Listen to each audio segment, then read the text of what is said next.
실비아 모레노 가르시아는 멕시코계 캐나다인 작가입니다. 그녀는 판타지, SF, 호러, 누아르와 같은 다양한 장르를 넘나들며 자신만의 독창적인 작품 세계를 구축한 소설가로 알려져 있습니다.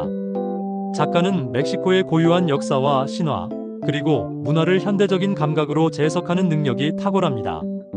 이를 통해 매혹적이면서도 기괴하고 동시에 아름다운 이야기들을 선보이는 것으로 유명합니다. 그녀의 대표작인 멕시칸 고딕은 1950년대 멕시코를 배경으로 하는 고딕 호러 소설입니다. 이 작품은 출간과 동시에 문단과 독자로부터 엄청난 호평을 받았으며 로커스상과 월드 판타지 어워드 같은 권위 있는 문학상을 다수 수상했습니다. 이야기의 시작은 1950년대 멕시코시티로 거슬러 올라갑니다. 주인공 노에미 타보아다는 화려한 사교계의 꽃으로 불리는 인물입니다. 그녀는 멕시코시티의 유서 깊은 부유한 가문에서 태어나고 자랐습니다. 노에미는 아름다운 외모뿐만 아니라 뛰어난 재치와 당당한 성격을 모두 갖춘 여성이었습니다. 그녀의 일상은 파티와 칵테일, 그리고 수많은 남자와의 데이트로 채워져 있었습니다. 이처럼 자유분방하고 화려한 삶을 만끽하던 그녀의 인생에 어느 날 불길한 그림자가 들이우기 시작합니다. 그 시작은 한 통의 편지였습니다. 얼마 전 영국의 한 재력가와 결혼하여 외딴 시골로 떠났던 사촌 카탈리나가 보낸 편지였습니다. 편지에는 광기가 서려 있었습니다. 편지의 내용은 전혀 두서가 없었고 극심한 혼란 속에서 쓰인 것처럼 보였습니다. 카탈리나는 자신의 남편인 버질 도일이 지속적으로 자신에게 독을 먹이고 있다고 주장했습니다. 또한 집의 벽이 자신에게 끊임없이 속삭이고 있으며 정체 모를 유령들이 밤마다 나타나 자신을 괴롭힌다고 절규했습니다. 노에미의 아버지는 이 편지를 심각하게 받아들였습니다. 그는 가문의 명예가 실추될 것을 우려했고 무엇보다 조카인 카탈리나의 안위를 걱정했습니다. 그리하여 그는 딸인 노에미에게 특별한 임무 하나를 맡기기로 결정합니다. 그 임무는 바로 카탈리나가 거주하고 있는 멕시코의 험준한 산악지대 엘트리운포에 위치한 하이플레이스라는 저택으로 직접 찾아가 상황을 파악하고 돌아오라는 것이었습니다. 아버지는 이 일을 무사히 성공적으로 마친다면 노에미가 그토록 원하던 인류학 대학원 진학을 허락하겠다고 약속했습니다. 노에미는 이 제안을 받아들입니다. 그녀는 자신의 매력과 재치라면 어떤 어려운 문제라도 쉽게 해결할 수 있을 것이라고 자신하며 가벼운 마음으로 하이플레이스로 향하는 기차에 몸을 실었습니다. 노에미가 마침내 도착한 하이플레이스 저택은 그녀의 상상을 훨씬 뛰어넘는 곳이었습니다. 그곳은 한때 번성했던 은광 사업의 중심지였지만 이제는 모든 것이 쇠락하여 폐허가 된 마을의 가장 높은 언덕 위에 자리 잡고 있었습니다. 저택의 모습은 마치 영국에서 건물 전체를 통째로 옮겨온 것처럼 이국적이면서도 음울하고 퇴락한 분위기를 강하게 풍기고 있었습니다. 사방은 짙은 안개에 둘러싸여 있었고 저택은 마치 살아있는 거대한 생물처럼 불길하고 사악한 기운을 끊임없이 내뿜고 있는 듯했습니다. 저택을 완벽하게 지배하고 있는 도일 가문의 사람들은 그 저택의 분위기만큼이나 하나같이 기묘하고 음산한 인물들이었습니다. 가문의 최고 어른이자 절대적인 권력자인 하워드 도일은 늙고 병들어 침대에 누워 겨우 생명을 연명하고 있는 총대주교였습니다. 그는 우생하게 광적으로 집착하는 인물로 혈통의 순수성을 병적으로 강조하며 외부 세계와 단절된 삶을 살고 있었습니다. 카탈리나의 남편인 버질은 매력적이고 세련된 외모를 지녔지만 그의 눈빛 속에는 깊은 오만함과 언제 터져나올지 모르는 서늘한 폭력성이 번뜩이고 있었습니다. 버질의 누나인 플로렌스는 저택의 실질적인 안주인 역할을 하고 있었습니다. 그녀는 엄격하고 숨막히는 규칙으로 저택의 모든 것을 통제하며 외부에서 온 침입자인 노에미에게 노골적인 적대감을 숨기지 않았습니다. 이처럼 기묘하고 숨막히는 가족 구성원들 사이에서 유일하게 노에미에게 동정적인 태도를 보여주는 인물은 플로렌스의 아들인 프랜시스뿐이었습니다. 그는 연약하고 소심한 성격의 소유자였지만 이 집안이 품고 있는 끔찍한 비밀을 어렴풋이 알고 있는 듯한 눈빛으로 노에미에게 조심스럽게 경고의 말을 건네곤 했습니다. 노에미는 하이플레이스에 머무는 시간이 길어질수록 이 저택이 단순한 위협이 아니라 실질적인 위험이라는 사실을 깨닫게 됩니다. 그녀의 사촌 카탈리나는 의사의 처방이라는 명목하에 진정제를 과다 복용당한 채 대부분의 시간을 침대에 무기력하게 누워 지내고 있었습니다.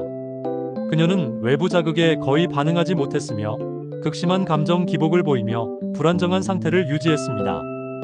설상가상으로 노예미 자신 역시 저택에 머무는 동안 밤마다 끔찍한 악몽과 지나치게 생생한 환각에 시달리기 시작합니다. 꿈속에서 그녀는 금빛으로 반짝이는 정체불명의 포자 구름에 휩싸이는 경험을 합니다. 낡은 벽지 속에서는 뒤틀리고 고통스러운 얼굴들이 나타나 그녀를 노려봤으며 피와 살로 뒤엉킨 정체 모를 여인의 형상을 마주하기도 했습니다. 노예미는 자신이 겪는 이 모든 초자연적인 현상이 저택 그 자체와 깊은 관련이 있음을 직감합니다. 그녀는 유일한 조력자인 프랜시스의 도움을 받아 도일 가문이 숨기고 있는 끔찍한 비밀을 본격적으로 파헤치기 시작합니다. 조사 과정에서 그녀는 과거 이 가문이 운영했던 은광에서 수많은 광부들이 원인을 알 수 없는 의문이병으로 죽어나갔다는 끔찍한 사실을 알게 됩니다. 또한 저택의 가장 깊고 습한 곳에서만 자라는 특별한 버섯과 도일, 가문 사람들이 어둠이라고 부르는 정체불명의 존재가 이 모든 비극의 중심에 있다는 사실을 어렴풋이 깨닫게 됩니다. 프랜시스는 결국 노예미에게 진실의 일부를 털어놓습니다. 그는 이 버섯이 사람의 정신에 직접적으로 영향을 미치며 하워드 도일은 이 버섯의 신비한 힘을 이용하여 불사에 가까운 긴 삶을 살고 있다고 고백합니다. 저택 전체가 사실은 거대한 유기체처럼 버섯의 균사체 네트워크로 촘촘하게 연결되어 있으며 도일 가문 사람들은 이 균사체를 통해 서로의 생각과 감정, 심지어 기억까지 공유하는 끔찍한 공생관계에 묶여 있었던 것입니다. 마침내 노예미는 도일 가문의 최종적인 목표이자 하이플레이스 저택이 품고 있는 가장 끔찍한 진실과 정면으로 마주하게 됩니다. 늙고 쇠약해진 하워드는 자신의 의식을 완전히 새로운 몸으로 옮겨 영원한 삶, 즉 영생을 이어갈 계획을 세우고 있었습니다. 이 끔찍한 의식을 성공시키기 위해서는 강력하고 우월한 유전자를 가진 새로운 숙주가 반드시 필요했습니다. 도일 가문은 오랜 세월에 걸쳐 근친혼을 반복한 결과 유전적으로 퇴화하고 있었습니다. 그들은 자신들의 퇴화하는 혈통을 정화하고 가문을 존속시키기 위해 외부에 젊고 건강한 여성을 계획적으로 유인해왔습니다. 카탈리나는 그들의 첫 번째 실험 대상이었습니다. 하지만 그녀의 유전자는 하워드의 강력한 의식을 감당하기에 충분히 강하지 않다는 것이 판명되었습니다. 그들의 진짜 목표는 처음부터 카탈리나를 미끼로 삼아 그녀보다 훨씬 더 강하고 생명력이 넘치는 노예미를 하이플레이스라는 거대한 덫으로 끌어들이는 것이었습니다. 버질은 처음부터 노예미와 결혼하여 그녀를 가족의 일원으로 공식적으로 만든 뒤 그녀의 젊고 건강한 몸을 자신의 아버지인 하워드에게 온전히 바칠 계획이었던 것입니다. 그들이 노예미에게 속삭였던 사랑과 결혼이라는 달콤한 말들은 결국 영생을 위한 재물을 확보하기 위한 기만적인 의식에 불과했습니다. 노예미는 자신이 화려한 사교계의 꽃이나 구원자가 아니라 썩어가는 가문의 번식을 위한 씨바지이자 늙고 추악한 괴물의 새로운 육체가 될 운명이었음을 깨닫고 극심한 공포와 경악에 휩싸입니다. 모든 진실을 알게 된 노예미는 이제 피할 수 없는 절체절명의 위기에 빠집니다. 도일 가문은 그녀의 저항을 무력화시키기 위해 그녀를 저택에 감금하고 버섯의 포자를 지속적으로 흡입하게 하여 그녀의 정신을 완전히 지배하려 합니다. 끝없는 환각 속에서 노예미는 버질과의 끔찍한 결혼식을 치르고 하워드에게 자신의 몸을 송두리째 빼앗기는 끔찍한 미래를 생생하게 목격합니다. 하지만 그녀는 이 모든 공포 속에서도 마지막까지 저항의 끈을 놓지 않습니다. 그녀는 더 이상 누군가에게 구원받기를 기다리는 연약한 공주가 아니라 스스로의 힘으로 자신을 구원하는 강인한 전사임을 증명하기로 굳게 결심합니다. 이 절망적인 상황에서 탈출의 유일한 희망은 프랜시스였습니다. 그는 평생을 어머니 플로렌스와 증조할아버지인 하워드의 억압 속에서 순종하며 살아왔습니다. 하지만 노예미의 불굴의 용기에 깊이 감화되어 마침내 그녀를 돕기로 결심합니다. 노예미와 프랜시스는 저택의 심장부, 즉 하워드가 잠들어 있는 방과 이 모든 저주의 근원인 버섯의 원천을 완전히 파괴할 계획을 비밀리에 세웁니다. 소설의 클라이맥스에서 노예미는 결국 버질과 도일 가문에 의해 강제로 끔찍한 의식을 치르게 됩니다. 하워드의 사악한 의식이 그녀의 몸으로 막 옮겨오려는 찰나 프랜시스는 의식에 사용되는 성물에 불을 붙여 하워드에게 치명적인 상처를 입힙니다. 극심한 혼란이 벌어진 틈을 타 노예미는 마지막 남은 힘을 모두 쥐어짜 저택 곳곳에 불을 지릅니다.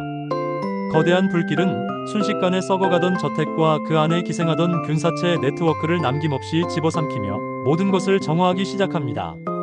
노에미는 정신을 잃은 카탈리나와 부상당한 프랜시스를 이끌고 불타는 지옥과도 같은 하이플레이스에서 마침내 탈출하는 데 성공합니다. 하이플레이스의 오랜 비극은 마침내 끝이 났습니다. 저택은 하룻밤 사이에 잿더미가 되었고 오랜 세월 동안 부패를 거듭해온 도일 가문은 완전히 멸망했습니다. 노에미와 카탈리나 그리고 프랜시스는 그 지옥 속에서 살아남았습니다. 그들은 끔찍한 육체적, 정신적 상처를 입었지만 그 대가로 마침내 완전한 자유를 얻게 되었습니다. 노에미는 더 이상 철없고 자유분방했던 과거의 사교계 아가씨가 아니었습니다. 그녀는 인간의 가장 끔찍한 어둠의 심연을 직접 들여다보았고 자신의 힘과 의지로 운명을 개척해낸 강인한 여성으로 거듭났습니다. 프랜시스 역시 평생을 짓눌러온 유약한 청년의 껍질을 벗어던지고 자신의 의지로 미래를 선택할 수 있는 용기를 얻게 되었습니다. 소설의 마지막, 노에미와 프랜시스는 서로가 받은 깊은 상처를 보듬어주며 새로운 관계의 가능성을 조심스럽게 열어둡니다. 그들은 이제 칠흑 같은 어둠 속에서 서로를 굳건히 지탱하며 함께 앞으로 나아갈 것입니다. 멕시칸 고딕은 이처럼 화려하고 매혹적인 외피 속에 숨겨진 괴물 같은 욕망과 억압에 맞서 싸운 한 여성의 처절한 투쟁을 그리며 진정한 해방의 의미가 무엇인지 되새기게 하는 강렬한 이야기로 막을 내립니다.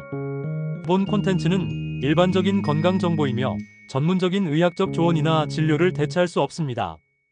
건강에 문제가 있을 경우 반드시 의사 등 의료 전문가와 상담하시기 바랍니다. 제공된 정보의 활용에 대한 모든 책임은 전적으로 사용자 본인에게 있습니다.